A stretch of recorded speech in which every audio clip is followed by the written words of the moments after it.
What's going on, everybody? This is Island Hopper TV coming to you from one of the many cloud forests here in Costa Rica. Today we're going to talk about things to know when you visit Costa Rica. Let's do this.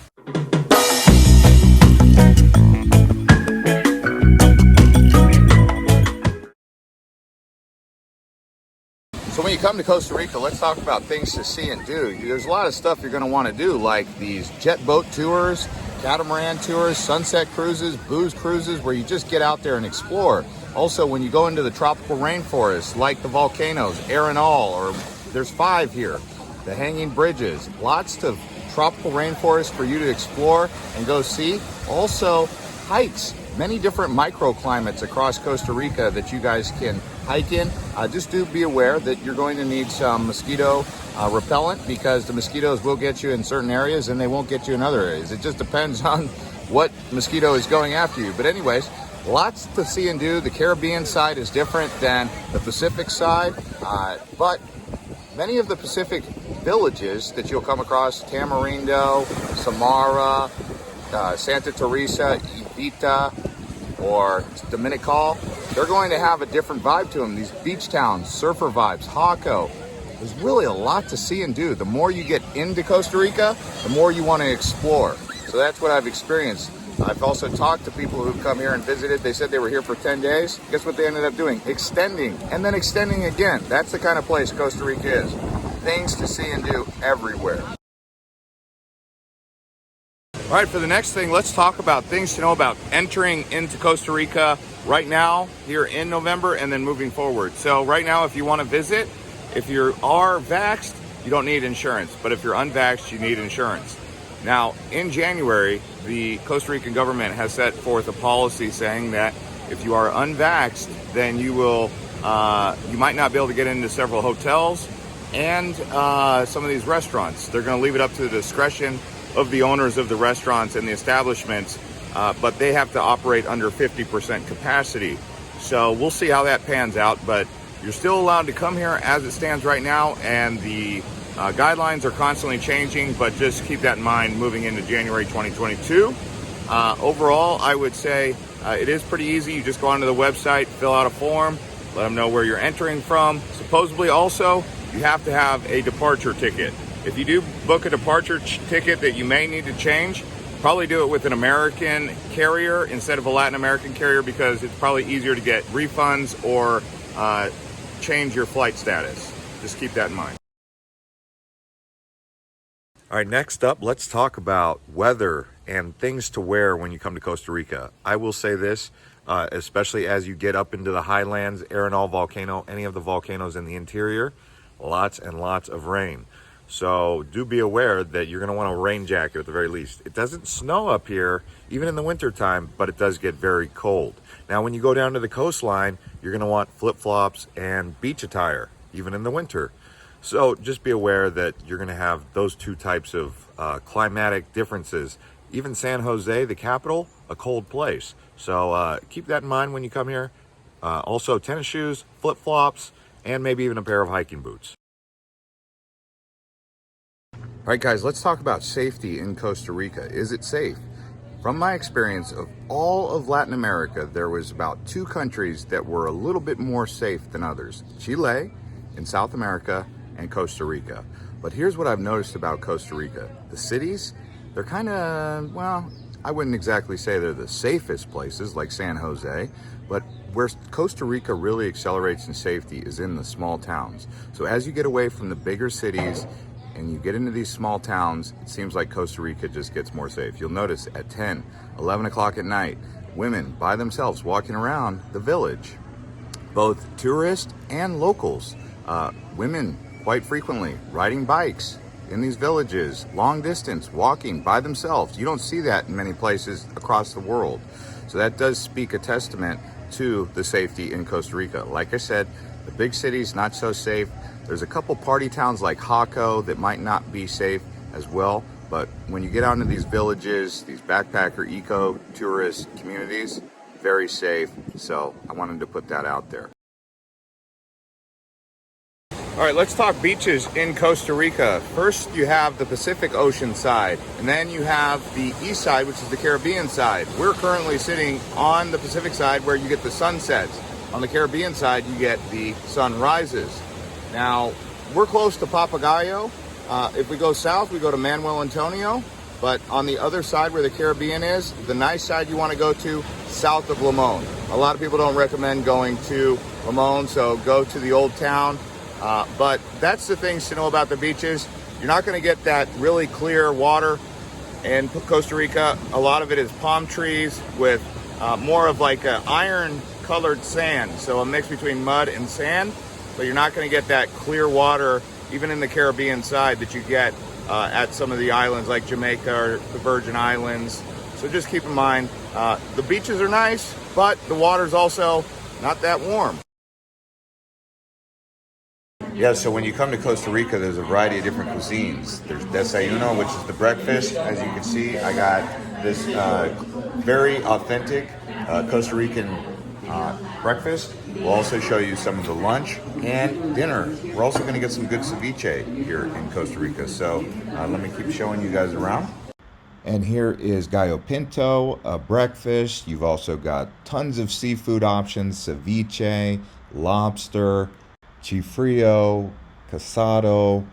You've got the ceviche, you've got the red snapper, plenty of different carne, beef, pollo, casado, like I said, queso, and burgers.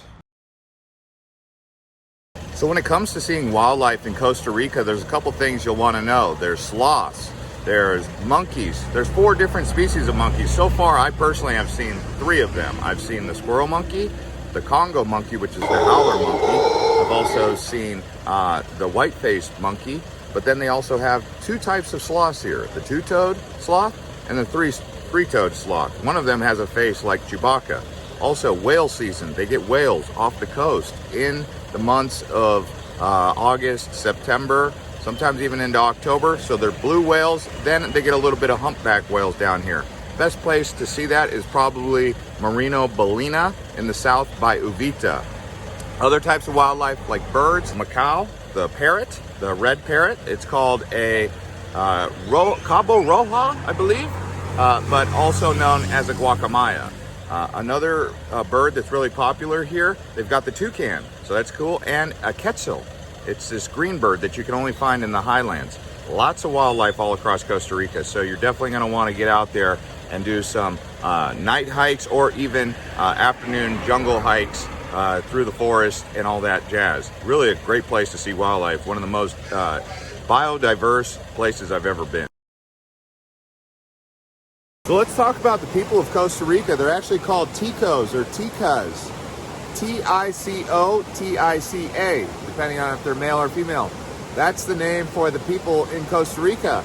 But they're very environmentally friendly people. They like to preserve their country. That's why they have so many national parks. So they're very aware of the fact that they're in a beautiful place. They come from a beautiful place, and that their biggest selling point is definitely the environment, and they love to represent that and protect the environment. Also, when it comes to needing help, they're very friendly people. I mean, they're always smiling and willing to help you. They go out of their way in some points, so much so that you feel like, wow, what can I repay the Costa Rican people back for all of the things that they've done for me? So that's the people of Costa Rica. They love their culture, they love their people, and a lot of times very safe. So shout out to all the people who are Tico or Ticas here in Costa Rica. And when you come here, you'll notice when I say gracias, for example, someone will say pura vida, pure life. So pura vida is basically the same kind of thing as saying gracias. So pura vida means just pure life, but you'll hear a lot of people say that as a salutation or as a goodbye or as a thank you. So remember, pura vida, when you come here, get ready to say that a lot. Costa Rica is a very ecologically diverse place. There's the Caribbean side, there's the Pacific side. It seems like people tend to lean towards the Pacific side. So when it comes to cost of travel or cost of experience, It seems like the places that are the most precious and most beautiful at this current time seem to have the best prices. For example, we are in Quetzales, the national park. We're staying at a very beautiful 4-star resort right along the river here. We're staying for $85 a night. But then we stay in San Jose at a Hilton or a Marriott, and it's $150 a night. And we've seen Marriotts along Tamaringo, or that whole area right up there by Flamingo Beach, Four Seasons, going for anywhere between $400 to $500 to $1,000 a night.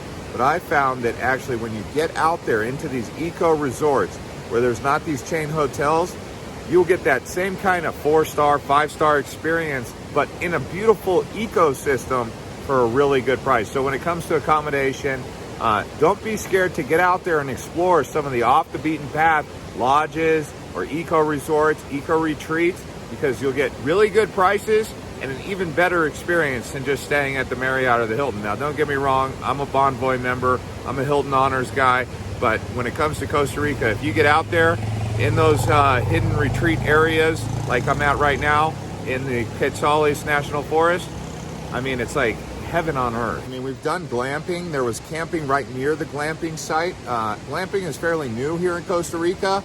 It's actually a pretty cool experience. You know, you go to the bathroom outside, you take a shower outside, but you sleep inside, and they had an air conditioner in there, as you'll see right now as we show you what that glamping experience looked like. But also, you know, there's hostels. Montezuma Beach, there was a hostel there for $28 a night for a private room. Not too bad of a price for a private room, especially in a beautiful place like Montezuma Beach. But such a variety of different accommodations. So like I just said, you can get them for as cheap as $28 a night. I think you could even find something more affordable than that if you really search. Obviously Airbnb, so lots of accommodation. So just some things to know. There is the Caribbean side and then there's the Pacific side. Most of the people that I've talked to, including myself, would all say that the Pacific Ocean side is a bit better than the Caribbean side. That doesn't mean that the Caribbean side isn't interesting, because I'm here right now in Cahuita, but it's just also considered not as safe, but there's also not as much to do. So keep that in mind. I'm just showing you guys how beautiful it is on the Caribbean side right now though.